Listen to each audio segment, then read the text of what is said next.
Welcome to the Rim Break Rodeo. We hope this video helps. You start by enabling shortcuts and automations. Make sure WhatsApp is installed and opens links. Once done, create a new shortcut and choose whether you want a fixed message, an input prompt, or a contact picker. Add a text action with your message because encoding happens next. This simplifies later steps. Make sure you name the shortcut clearly so you find it in Widgets, Siri, or the home screen. This gets you moving immediately into building the functional core. Now you compose and encode.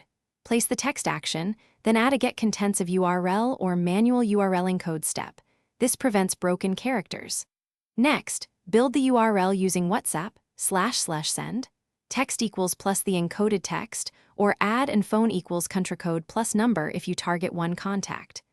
Add open URLs to launch WhatsApp with that payload.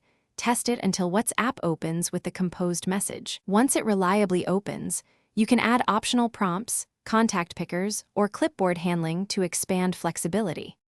Finish by deploying. Add the shortcut to the home screen, a widget, or record a Siri phrase so you invoke it hands-free.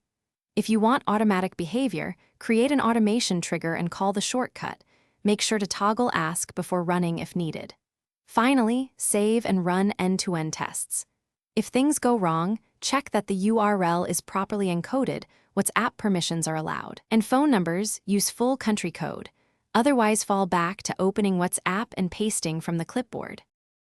Thanks for watching. Consider subscribing if we helped you.